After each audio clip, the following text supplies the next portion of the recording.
In the wake of the Normandy campaign, teams of battlefield analysts uncovered a shocking reality that defied all wartime propaganda and threatened to dismantle a core legend of Allied air power. They had scoured the battlefields, they had walked through the Norman hedgerows and tallied the blackened carcasses of hundreds of German war machines. They processed the photographs, noted the impact craters, and reviewed every frame of gun camera film from every Typhoon squadron that had screamed over the French countryside. Their conclusion was simply unbelievable. The rockets were not destroying the Panzers, not in any significant numbers, not even close to the claims. The discrepancy between pilot reports and the physical evidence was so vast that, by the numbers, the whole Hawker Typhoon ground attack initiative seemed to be a colossally expensive failure. An aircraft that had absorbed immense industrial resources, produced in the thousands, and crewed by Britain's most courageous pilots flying into curtains of flak, had apparently done little more than chip the paint on Germany's armored fist. And yet, the Battle of Normandy was a decisive Allied victory. The German Panzer divisions, which were meant to hurl the invaders back into the English Channel, had instead been halted, choked, and ultimately shattered. An entire German army was consumed by the closing vise at Falaise. The path to Paris was clear. Something had neutralized those tanks. If it wasn't the rockets blasting through their hulls, then what was it? To find that answer, we must journey back to the project's inception, to a design office in Kingston upon Thames in 1937, and a man who was determined to create the next generation of fighter aircraft before the war even began. Sydney Camm was already a giant in British aircraft design. He was the mind behind the Hawker Hurricane, the workhorse that formed the spine of the Battle of Britain. But Camm was not one to be content with his past successes. Even as Hurricane manufacturing was hitting its stride, he was already conceptualizing its replacement. He grasped a truth that many in the Air Ministry had yet to realize. The Hurricane was becoming obsolete the very day it rolled off the assembly line. The future of air combat belonged to heavier, faster, and more powerfully armed machines. And to propel such aircraft would demand an engine of a totally different magnitude. In January of 1938, the Air Ministry put forth specification F-1837. This called for a single-engine fighter with performance exceeding the Hurricane by at least 20%, powered by one of two enormous 24-cylinder engines in development, the Rolls-Royce Vulture or the Napier Sabre. Camm put forward two concepts. The one based on the Vulture engine was called the Hawker Tornado. The other, designed around the Sabre, would become the Hawker Typhoon. On paper, the Sabre was an engineering marvel. The Napier engine was a monument to technical ambition. Its 24 cylinders were laid out in a flat H pattern. Two parallel banks of 12 cylinders, horizontally opposed and connected to a single crankshaft. The cylinders featured sleeve valves instead of traditional poppet valves, a design choice that promised incredible efficiency at high RPMs. During early trials, the handcrafted prototypes generated more than 2,000 horsepower, nearly twice the output of the Merlin engine at that time. It was one of the most potent piston engines for aircraft anywhere in the world. But this revolutionary engine was hiding a lethal secret. Those initial smooth-running test engines had been pieced together by master craftsmen at Napier's facility under immaculate conditions. When the order for mass production came and less skilled labor began constructing them in huge numbers, the flaws appeared in a torrent. The sleeve valves would crack, the bearings would seize, the crankshafts would snap. The entire engine could lock up without a moment's notice, often at the most dangerous possible time, low over an airstrip with no altitude for a pilot to save himself. The issues were so profound and unyielding that they necessitated help. From van der Waal, collaboration with the competing Bristol company, and finally, a complete takeover of the engine's production by English Electric before the quality control was finally sorted out in 1944. For the first 3 years, it was operational. The Sabre engine was an active threat to the lives of the men flying with it, and the engine wasn't the sole problem. The Typhoon's tail section was killing pilots. Multiple aircraft experienced catastrophic structural failures mid-flight, with, the entire tail assembly ripping away from the fuselage during high-G maneuvers. Subsequent investigations identified the cause as elevator flutter and metal fatigue at the transport joint, the point where the rear fuselage was attached during manufacturing. Pilots pulling out of dives or evading enemy fighters suddenly found their planes disintegrating around them. The tail was not just flawed, it was a death trap. On top of that, there was the danger of carbon monoxide. The cockpit seals were inadequate, allowing toxic exhaust from the Sabre engine to leak past the firewall. Pilots were flying missions, while being slowly incapacitated by poison, their reflexes dulling and their minds becoming foggy. Some lost consciousness, others barely managed to land. By early 1942, Fighter Command was wrestling with a very serious question. Should the Typhoon program be scrapped entirely? The argument that saved the aircraft didn't come from a boardroom, but from a cockpit. Wing Commander Roland Beamont, who had been flight testing the Typhoon, vehemently rejected the official negativity. He perceived something the accident statistics and committee reports could never convey. At low altitudes, this airplane was a beast. The Sabre engine, for all its unreliability at high, cold altitudes, produced savage, unbridled power below 20,000 feet. Near the ground, the Typhoon was the fastest plane the Royal Air Force had ever put in the sky. When the Focke-Wulf 190 started making its presence known over southern England with high-speed tip-and-run raids in late 1941, diving in from the sea, bombing coastal towns, and escaping back across the Channel before Spitfires could even react, the Typhoon was the only fighter that stood a chance of catching them. The Spitfire 5 simply wasn't quick enough at low level. The Typhoon was. The tail failures were ultimately corrected by adding a reinforcing fish plate around the transport joint and fitting a redesigned elevator mass balance. The carbon monoxide issue was mitigated with better cockpit insulation and a warning device. The engine troubles were slowly, agonizingly fixed through improved metallurgy and stricter quality control. As each defect was addressed, a more accurate portrait of the Typhoon's true nature began to take shape. It wasn't the high-altitude interceptor it was born to be. It was something completely different, something far more menacing. Of 1943, the Air Ministry reached a conclusion. The Typhoon would be re-rolled as a dedicated close air support fighter bomber.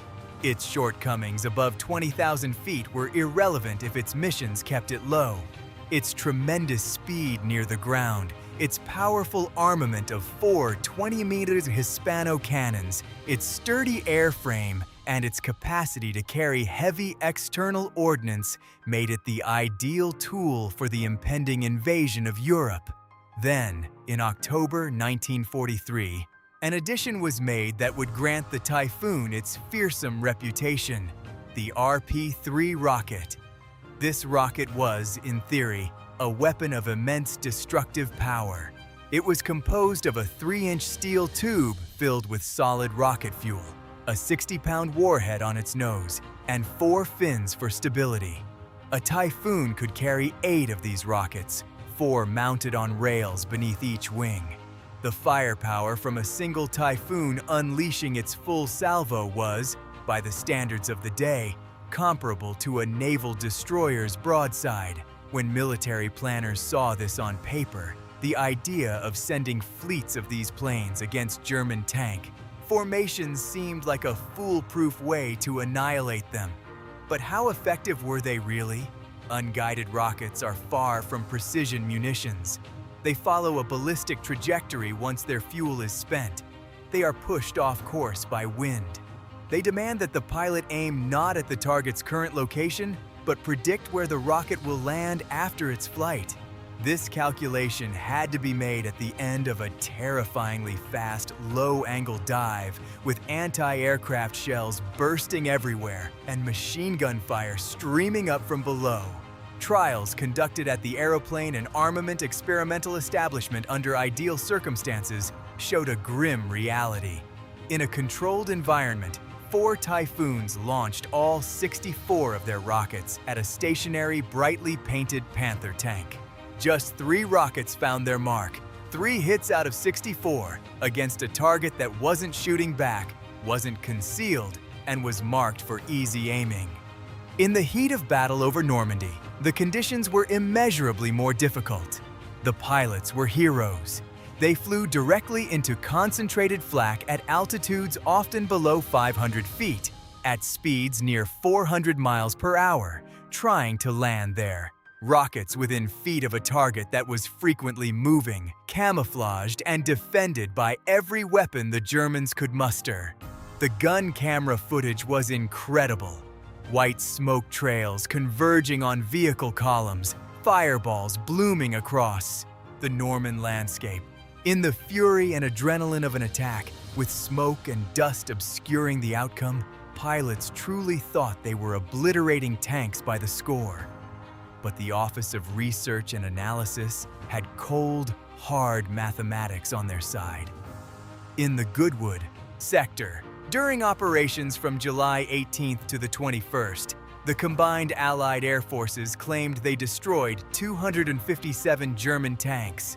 A post-battle survey of 300 wrecks in the area found only 10 could be positively attributed to Typhoon rocket attacks.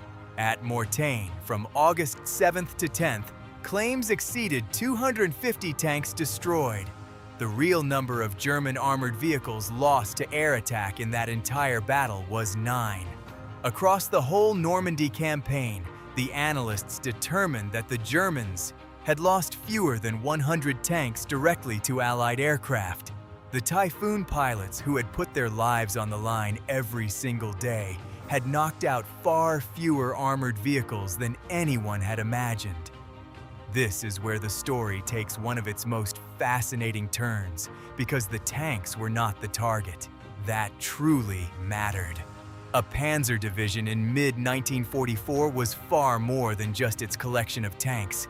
The tanks were merely the most visible part of a massive logistical pyramid.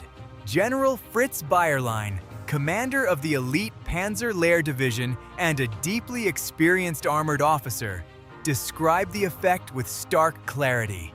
By mid-July, he stated, his division had lost a shocking percentage of its wheeled and unarmored transport vehicles to air attacks. The tanks were still operational, but they couldn't advance because they had no fuel.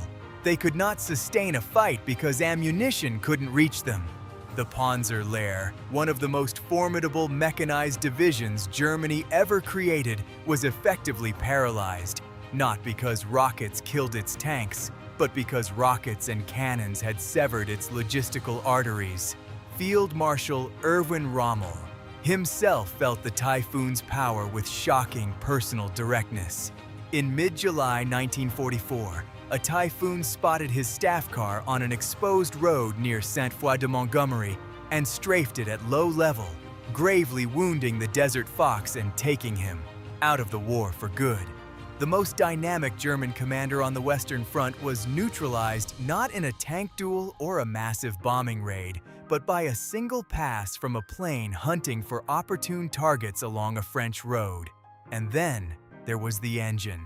The Napier Sabre, 24 cylinders, sleeve valves, 2,180 horsepower. It was not a smooth, quiet power plant. At maximum thrust, it generated a sound unlike any other in the skies over Normandy. People who heard it compared it to the sky being torn in half or a continuous high-pitched mechanical scream. It was unmistakable. Once you heard it, you could never mistake it for another aircraft. And the Germans heard it all the time. Typhoon squadrons employed a tactic that became known as the cab rank system. At any given time during daylight, a rotating patrol of Typhoons would circle above the front lines at about 10,000 feet, waiting for a call. On the ground, Royal Air Force liaison officers were embedded with forward Army units. When a ground commander identified a target, a tank formation, a fortified position, a command vehicle, he would get on his radio and call the cab rank. Within minutes, a flight of Typhoons would peel away from the circling patrol, pinpoint the target with colored smoke shells, and dive to attack. The system was brutally effective. What did this mean for German armored units? It meant that at any point during the day, a section of rocket-carrying Typhoons was on standby to strike them. There was no safe period.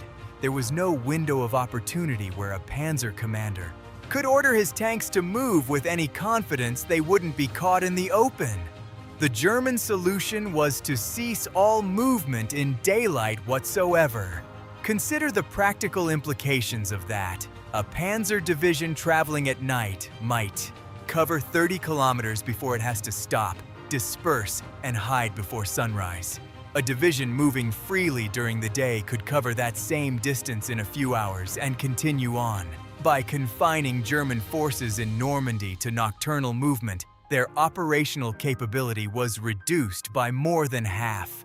Units that needed to reach a position by a specific time were consistently late, exhausted, and often understrength due to accidents on dark, unlit roads. The cab rank had not just made it perilous to move during the day, it had fundamentally altered the mathematics of German strategic planning. This single factor, more than any particular count of destroyed tanks or trucks, is what explains the Typhoon's profound impact on the Battle of Normandy. The entire rhythm of armored combat in the summer of 1944 was dictated not by how far the Panzers could drive, but by the limited hours of darkness.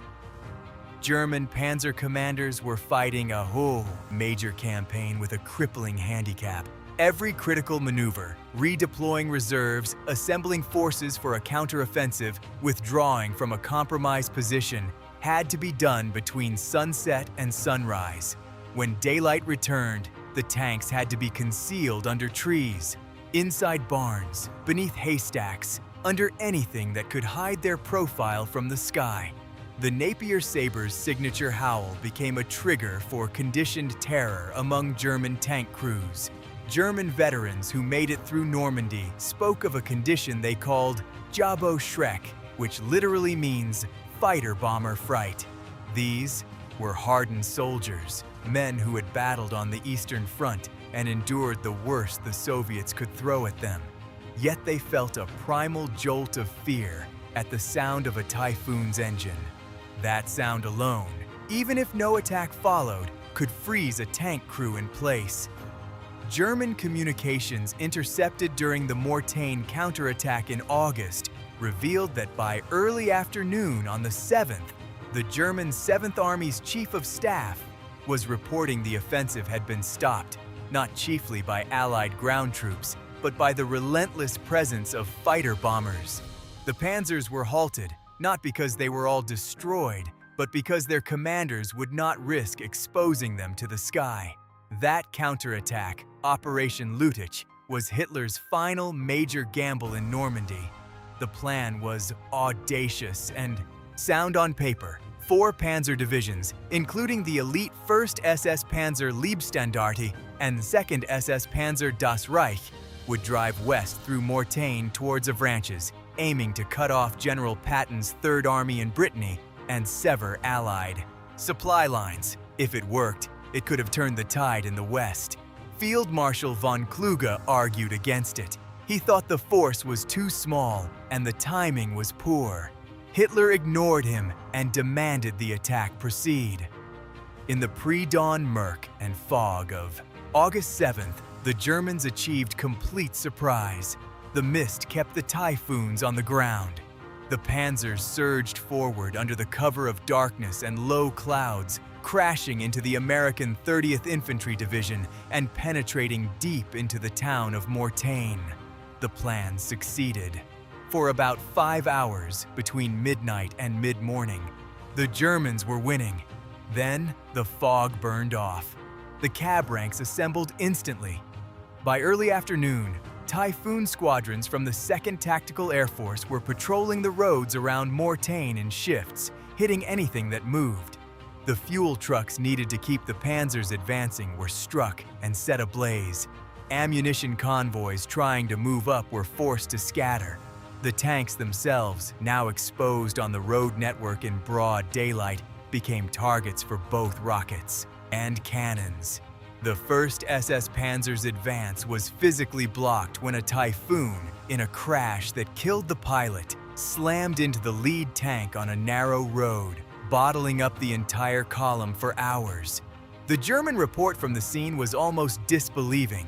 The great armored spearhead that was supposed to reach the coast couldn't get a single tank column past one burning aircraft on a blocked lane. The Mortain counterattack disintegrated, but its failure was more than just a tactical loss. It sprung the trap. While the Panzers were pushing westward, Canadian and Polish forces were driving south toward Falaise. At the same time, Patton's Third Army was swinging east from the south. By the time the German command understood the peril, the pincers of the encirclement were nearly shut. Tens of thousands of German soldiers were trapped inside the Falaise Pocket, desperately trying to flee through a shrinking corridor while Allied aircraft hammered the roads from above. The scenes on those roads were apocalyptic. The columns of retreating vehicles were channeled onto a few roads and river crossings. The Typhoons located them and attacked them without pause. Horses, trucks, motorcycles, staff cars, assault guns, command vehicles, everything that could move was trying to reach the gap, and everything that moved was a target.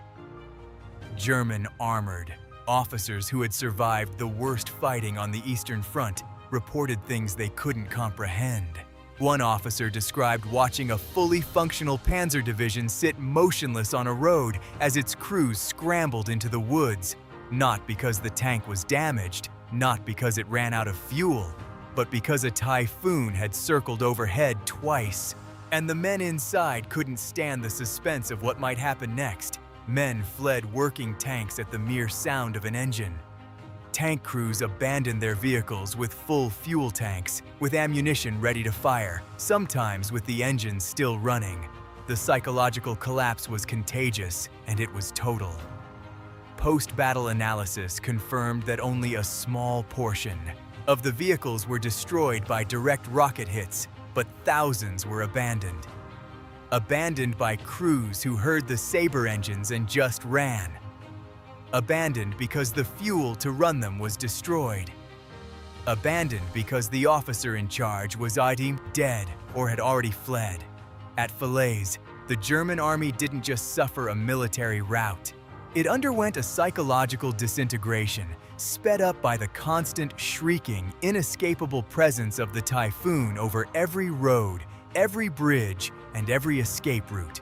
General von Luttwitz, whose Panzer Corps led the Mortain attack, summarized the German experience in Normandy with 6 words that should have rewritten the history books. Speaking of the Allied air forces, he stated simply, "We could do nothing against them." Not, "They destroyed our armor." Not, "They killed our soldiers." Simply, "We could do nothing." The Typhoon had not just wrecked German hardware, it had annihilated German freedom of action. The numbers confirm this from another perspective.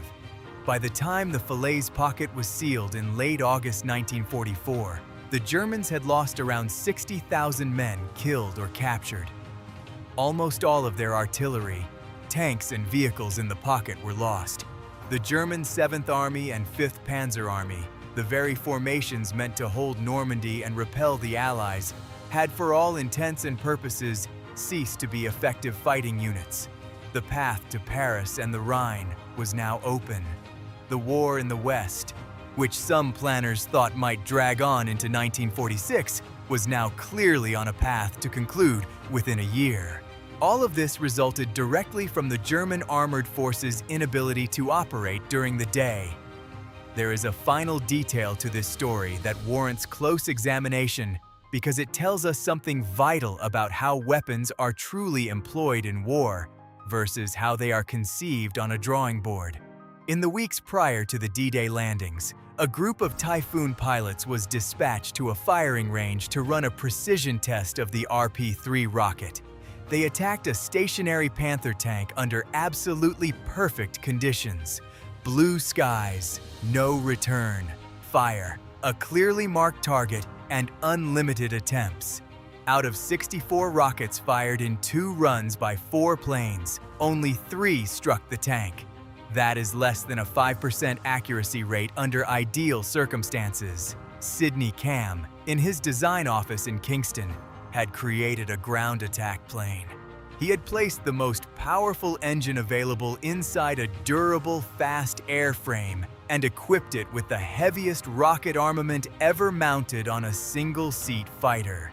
He had constructed precisely what he intended to construct. What he had not intended. What nobody in the Air Ministry's Requirements Division had ever written into Specification F-1837 was a psychological weapon. A machine that would be heard long before it was seen, that would cause veteran tank crews to abandon their vehicles at the mere sound of its approach, that would shrink the entire German operational window into the hours of darkness and rob. An army of its capacity to react. That wasn't in any technical document. It was born from the sound of the Sabre engine at full throttle over the fields of France, and from the unique mix of fear and powerlessness it created in men who had no defense against it. If you enjoyed this deep dive, please hit the like button. And be sure to follow WW2 Record Hub for more stories like this. The Typhoon's designers had tried to build a tank killer. They had accidentally created something far rarer and more potent, a weapon of morale.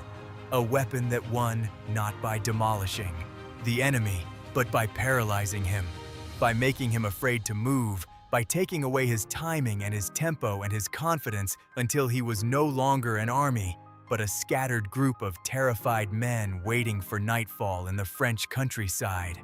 The post-war analysts were correct about the rockets. They were inaccurate. They destroyed fewer tanks than the pilots thought. But the analysts were posing the wrong question. They were counting holes in armor plate when they should have been counting the hours between sunset and sunrise. They were measuring penetration values when they should have been measuring the velocity of a German counterattack that never materialized. They were looking at what the Typhoon demolished when the crucial question was what the Typhoon prevented. By war's end, 3,117 Typhoons had been built. Their pilots had launched over 222,000 rockets and dropped more than 52,000 tons of bombs.